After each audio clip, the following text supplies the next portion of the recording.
Alrighty, time to wake up. Okay, I think I'm gonna film today. Yeah, let's get ready. Perfect, let's do this.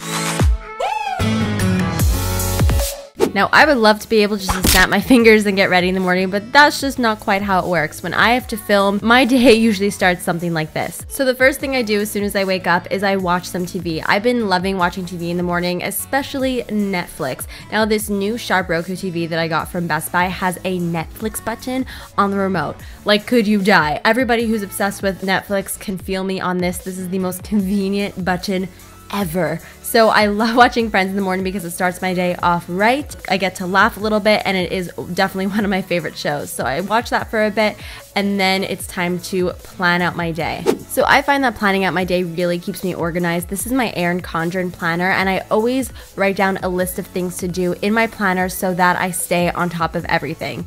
Then it's time to actually get out of bed and fix my hair because I cannot film looking like that. So I just pin my hair up and I start straightening it with my L'Oreal Steam Pod. This is the best straightener ever because it gets my hair super straight without all the damage because the steam keeps the hair really nice and hydrated and it doesn't dry it out. You can see right over here what good of a job this thing does. It just smooths out my extremely frizzy hair. After my hair is finally nice and straight, now it's time to go on over to my desk and set it up for filming. So this is what my desk looks like. The desk is actually super old. I've had it since I was literally a baby, so I cannot tell you guys where I got it from, but my chair is also from Best Buy and it is from the Retro Mod collection. Now I spend hours on my desk filming and editing and doing all types of things, so that chair has to be super comfortable, and it is. My computer is an Apple iMac. That thing is my baby. I do everything on it. Whether it's editing pictures or editing videos, it's always on that computer. So that is what my desk looks like. Alright, so the first thing I do is I gotta pick out the makeup that I'm either going to be putting on for the video or that I'm going to be using in a tutorial. So I go into my makeup collection and I start taking everything out that I may need. And then once I got everything picked out, I set up my light and camera. So my light is a Diva ring light. This is the only light that I use because I do film in front of a very large window, so I don't need much light, but this light in particular is amazing if you are doing anything that has to do with the face because it just lights up the face really nice and evenly, so I highly recommend it. As for my tripod, I'm super sophisticated and I use a stack of books. My tripod actually broke, so it's the next best thing that I had and it works perfectly. Then it's time to adjust the lighting. Lighting is very important in the videos, especially the color balance as well. So you can see over here that I switched the color balance so it was more true to color because the color before was a little bit too yellow. Now when filming, this is normally my expectation. Enjoyed it and I'll see you next time. Bye! Wow, that went so well. I got it all in one take. Yes, good job, Jamie. You did good. Cross that off the list and I finished early. Yay! Let's just say I never finish early. Today I'm here for my, what month is it? So that is it for, oops. 20K Smoky palette. There's the lashes. That's my palette. Yay! Hey guys. Oh my god. Okay, I look really, really tan right now. So I really good. So move on to the Now, if I did my makeup, I will also normally take a picture for Instagram. This is the expectations when taking an Instagram picture.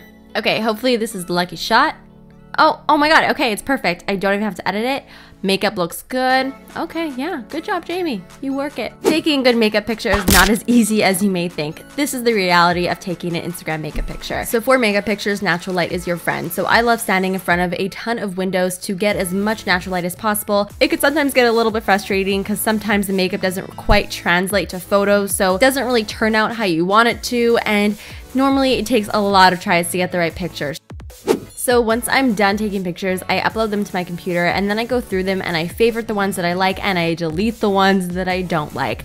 And then once I'm done favoriting ones that I like, I drag them to my desktop and then I go onto Photoshop to edit them just a little bit. Now I mostly just use Photoshop to spot correct and to fix the lighting. So if there's like a hair in a place or if I have a blemish, then I will use the clone tool to fix that. And I love using levels to fix my blacks and the whites in the picture. And of course I always color balance my pictures. And then of course I crop my picture so that it fits into a square so that it is suitable for Instagram, and then I save it and send it to my phone. But oh, we are not done yet. Now I go into Facetune, which is the best app ever, and I mostly use Facetune to smooth out my skin. DSLR cameras are great, but it literally shows every single imperfection possible, so this will just smooth out any unwanted texture. Then I go into the details option in Facetune, and I just detail the specific parts of my makeup that I really want to pop, so in this case it was the center of my lid.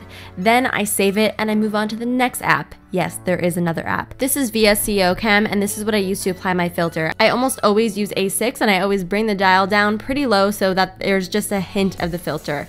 Then I go into Afterlight, which is another app, and this is the app that I use to boost the contrast and the saturation and maybe even the brightness if the picture needs it, but normally it's okay in that department. Last but not least, I apply my watermark in Phonto, and this is very important, especially if you are a makeup artist. You do not want people to steal your pictures, and if your watermark is there, it will make it very hard for people to do that. Applying my watermark is my last step in my Instagram editing process, so I just write in my caption, I put in my hashtags, and then I share it. It's a pretty long process. I never ever just take a picture and post it to Instagram. It's usually quite a process like this, but I think it's worth it because I really take pride in the high quality pictures that I do post on my social media pages.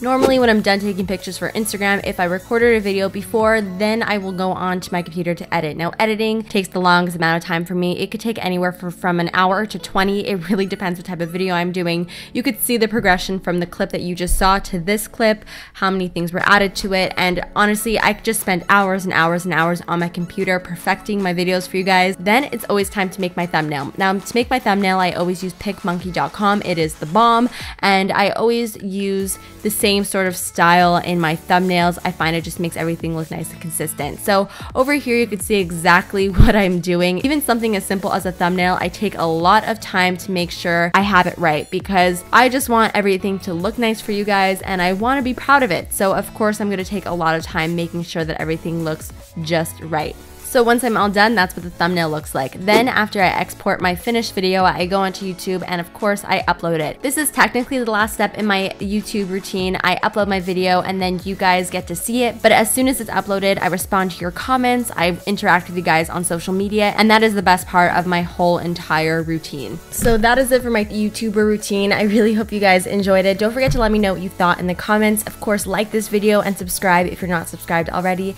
And I will see you guys next time. Love you. Bye.